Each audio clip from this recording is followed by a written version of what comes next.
Bonjour à toutes et à tous, chers collègues kinés. J'espère que tout le monde va bien malgré les circonstances.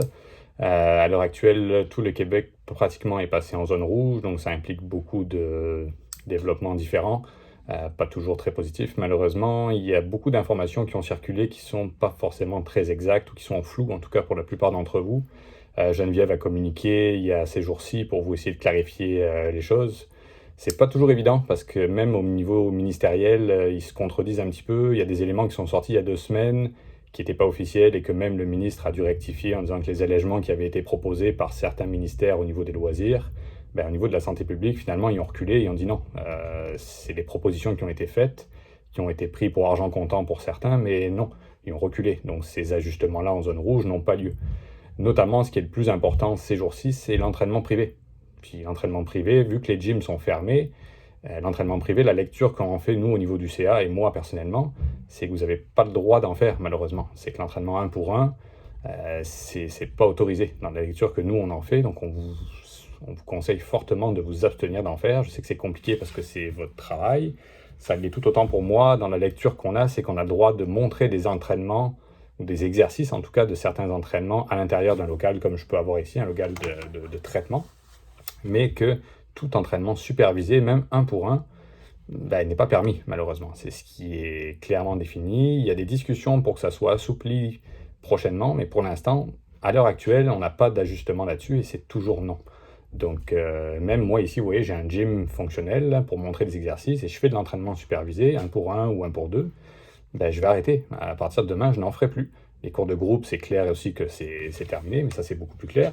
Mais malheureusement, un entraînement supervisé, une personne avec un kin, malheureusement, c'est pas permis pour le moment. Donc ça, il faut que ce soit très clair pour tout le monde, parce qu'en attendant que ça change, pour l'instant, à l'heure actuelle, c'est l'information officielle que nous avons. Ils essayent d'assouplir, mais pour l'instant, ce n'est pas encore le cas. Donc on fait des démarches dans ce sens-là, et dès qu'on a des développements, vous pouvez être sûr que vous êtes les premiers avertis. Voilà pour cet aspect-là qui est un petit peu plus dommageable, mais pour l'instant, on n'a pas le choix, il faut se serrer les coudes. La bonne nouvelle, c'est que par rapport à la première vague, on a le droit de travailler en traitement. Donc ça, c'est quand même un gros plus. Donc pour tous les kinésiologues spécialisés qui composent majoritairement notre association quand même, c'est une bonne nouvelle. On va pouvoir continuer malgré la zone rouge. On n'a pas de restrictions là-dessus. On est déjà tout équipé.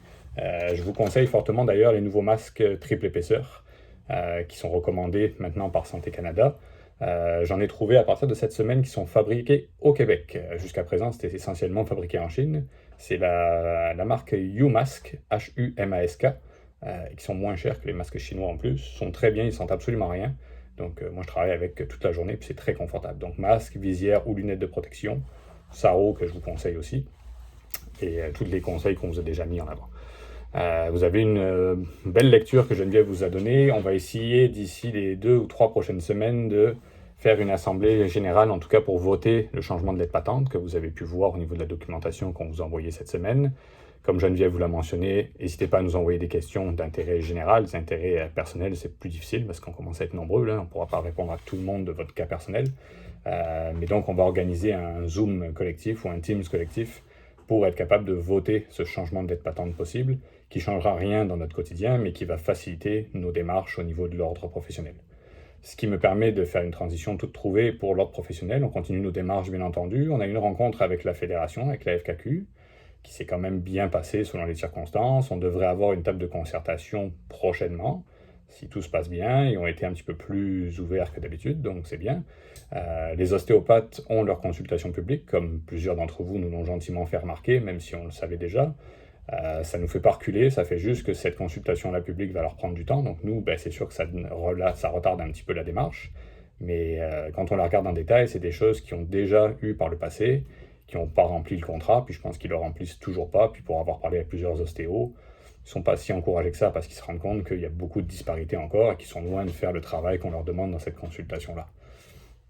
Donc je pense que ça change pas grand-chose pour nous, ça retarde un petit peu l'échéance, mais on s'y attendait avec le changement de gouvernement de toute façon. Donc dites-vous qu'on regarde ça très attentivement. On fait beaucoup de démarches encore, on n'a pas ralenti, au contraire, nos activités de lobbying sont toujours importantes.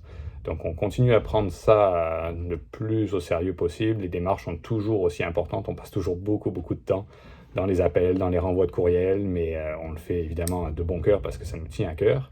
Et on va le faire pour que ça continue d'avancer, mais les démarches continuent à bien aller. Donc au niveau de l'échéancier, comme vous êtes habitué, malheureusement, je ne vous donnerai pas de date. Mais ça continue d'avancer, on continue à cheminer, et si on est capable de travailler en plus avec la Fédé, pour qu'on s'assoie enfin tous ensemble à la table de concertation, ça va encore accélérer un petit peu les choses. Donc des notes positives pour continuer, donc c'est intéressant, on continue tout ça, le changement de dette patente, moi j'ai hâte pour que ça soit encore plus facile dans nos démarches. Et puis dans la zone rouge, comme on est quasiment tous, accrochez-vous, continuez à bien travailler en clinique, mais honnêtement, prenez pas de chance pour l'instant en entraînement privé, même 1 pour 1. Et même à l'extérieur, on a demandé des précisions pour être sûr si à l'extérieur on pouvait ou pas, ils nous ont pas encore répondu. Donc dès qu'on a une version officielle, s'il y a un assouplissement, vous serez les premiers avertis. Et en attendant, continuez à bien travailler. Puis lâchez pas, on est important. Là, les gens, ils sont dans une période qui sont compliquées. Je sais que ça l'est pour vous aussi, ça l'est pour tout le monde, pour tout le CA. On est tous dans le même bateau. Mais nous, le bateau, il faut qu'on le tienne bien droit dans la tempête. Donc accrochez-vous. Puis si vous avez des questions, vous savez qu'on est toujours là pour vous. Merci.